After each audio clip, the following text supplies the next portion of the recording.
আজকে জানেন আপনারা যে আজকে আরাফার দিন এবং হাজিরা আলহামদুলিল্লাহ আজকে আরাফার মাঠে সমবেত হয়েছে এবং এই দিন সংক্রান্ত কিছু কথা বলে আমি সামনে দিকে যাচ্ছি।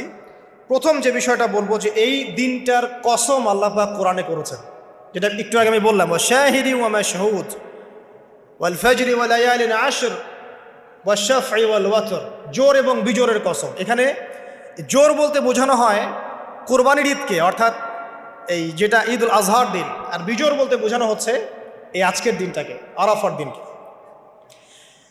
আর ওয়াশাহিদ মানে জুমা, মাশহুদ মানে আরাফা। কোরআনের মধ্যে আল্লাহ পাক এই আরাফার দিনকে কেন্দ্র করে শপথ করেছেন। নিঃসন্দেহে আল্লাহ যে বিষয়টাকে নিয়ে শপথ করবেন এটা সবচেয়ে বেশি মূল্যবান জিনিসের অন্তর্ভুক্ত হয়, তাই নয় কি? এটা বোঝার বাকি নেই, এই জিনিসটা আমাদের জন্য অনেক অনেক বেশি গুরুত্বপূর্ণ। আরেকটা ফজিলত হচ্ছে কাতাদা রাদিয়াল্লাহু আনহু, আবু কাতাদা রাদিয়াল্লাহু আনহু